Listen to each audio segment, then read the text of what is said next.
Hello everyone and welcome to FiST Chat, the vodcast that features discussions on the topics of film, science and technology. My name is Ben Warner and I'm joined once again by my good friend and colleague Steve Kern. How are we today, Steve?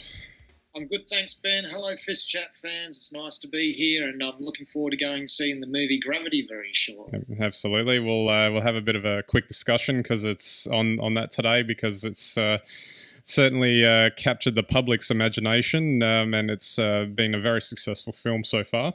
But before we get into that, don't forget our website, FiSTchat.com. You can get all of our links there. You can subscribe to our audio via iTunes, SoundCloud and our RSS feeds and our videos on YouTube, Vimeo and Digicosm TV. You can interact with us on Twitter, Google Plus and Facebook, so I'd love to hear from you there. We've got our ebook, The FiST Report, at fistreport.com, hosted on Amazon, only 99 cents. Decent enough read, we think, and helps to support the show. And we've also got our supplementary content, the weekly blogs, photography on Instagram and Flickr. And if you think anyone's interested in our weekly discussions on film, science and technology, feel free to send them to our website. Now, actually, one more thing before we get into our discussion on Gravity. Windows 8.1 was released this week. We've mentioned this a couple of times, and I've actually had a chance now to install it on my machines here, and it really is the kind of release that they should have really done the first time around. Everything works. It's all just a lot of small little tweaks that just make the whole thing run a lot better and feel like more of a cohesive experience when you're using it. Apparently, though, there's been some issues with actually downloading it because Microsoft never makes it easy for anyone. But at least they've tweaked the system enough to make it a much more attractive option for those that are holding out on 7 or even those that are holding out for XP. So it's decent enough. Still on XP. Yeah. How much was the upgrade, Ben? If you've got Windows 8 already, it's free. Okay. But if you're going from 7, obviously it'll cost you. I think it's might be about $99 for the base version and $150 or something for the Pro version. I sort of jumped in early when they first released Windows 8, and they were only selling it for $40 a copy last year. I knew that I had to get in then to make sure I got that pricing, so I kind of lucked out with that. So it hasn't really cost me that much at all. So, but I like to keep on top of that sort of stuff, to make sure that we're across it. Alrighty, we'll move on now. Now we're going to talk about Gravity. It's been sort of a surprise hit for this year. I think it sort of rightly, could be said of sort of came out of nowhere. I don't think anyone sort of saw this coming. You get your typical blockbusters, the comic book films and all of that.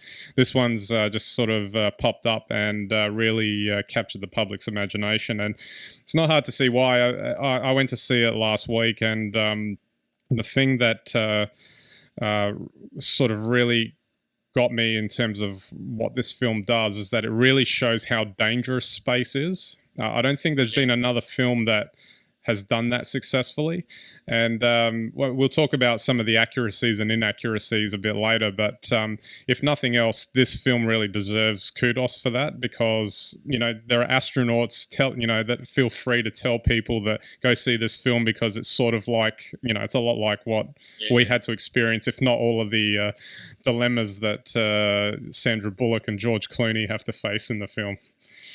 Well, that's right. You've got two big stars there also, which certainly must help out the film. But what's really interesting about it, I think, is, as you say, it's a real depiction of space. And, they've obviously developed techniques to make it look that way and to give that actual essence. And you saw it in IMAX, Ben?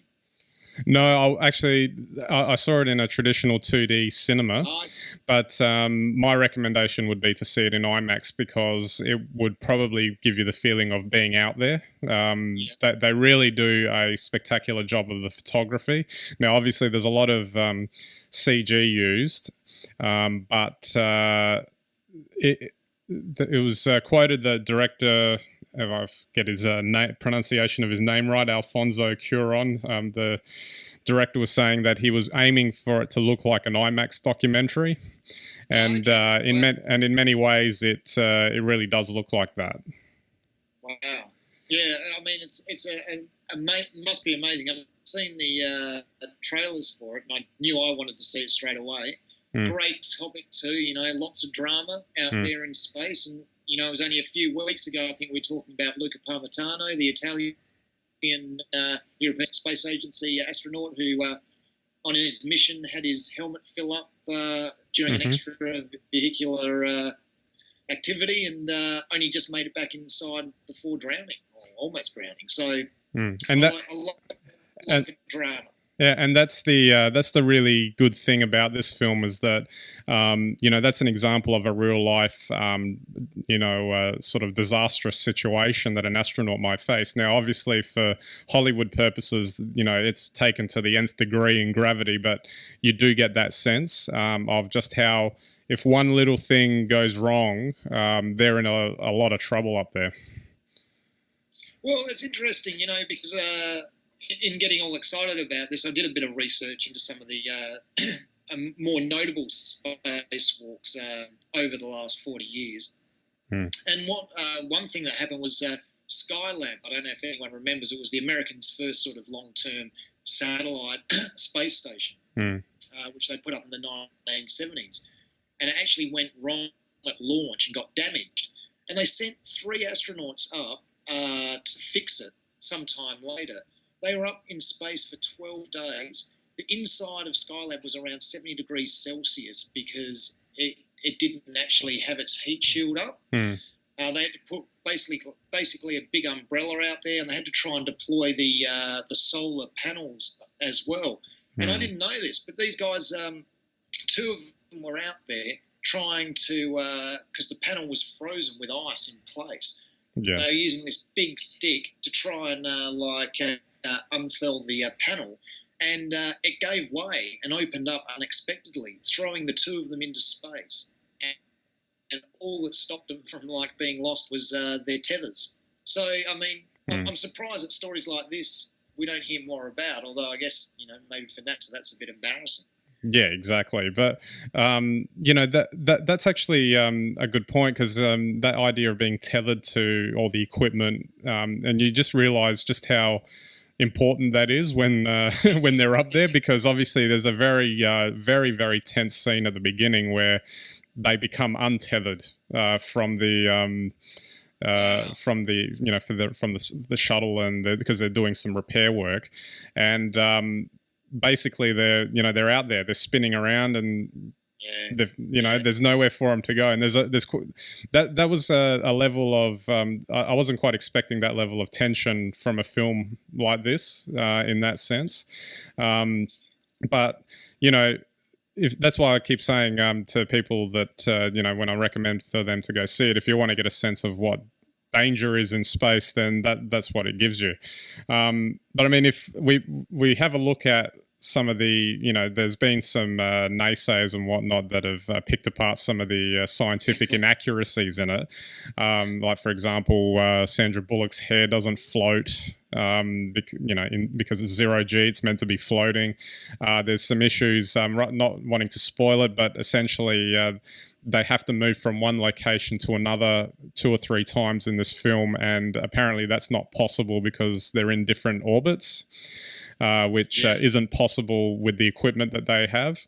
But I mean, I don't know. To me, that didn't bother me because I recognize I'm looking at a film, and it's sometimes if that's not, as long as they get the point across, sometimes those sort of things I can let go. But what about you, Steve? I mean, you're a bit more of the scientific minded, I'd say, between the 2 of us. Do you care about that sort of thing as well?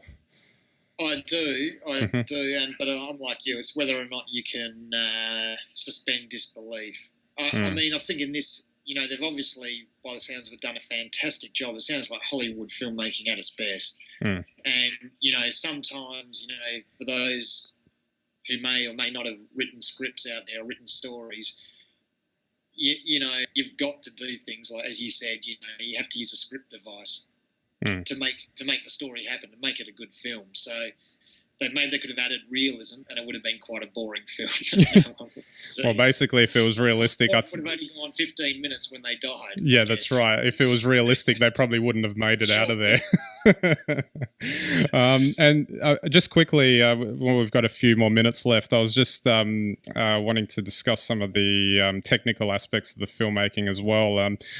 What's not apparent when you watch the film is that obviously Sandra Bullock ends up in a lot of situations that are quite dangerous, where she's, untethered, spinning around, floating around and whatnot. But it would appear that for most of the filming, she was actually stationary, and a lot of that was done by some invented special rigs that they made up, including a camera that apparently flew towards her face at 25 miles an hour or something along those lines.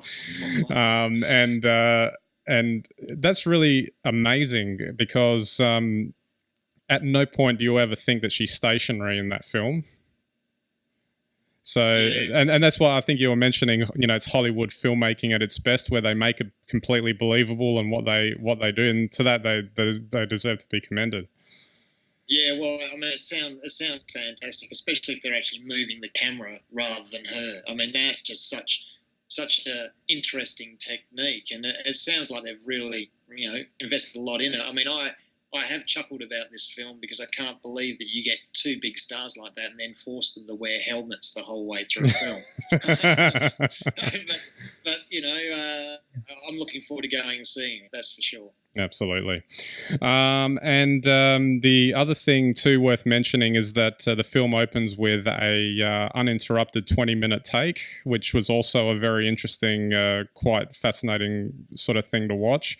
Obviously computer assisted, I think, in this particular case, but it's still what it really does do is it helps establish the geography of where you are and where everything is, and it also gives you that sense of floating in space too.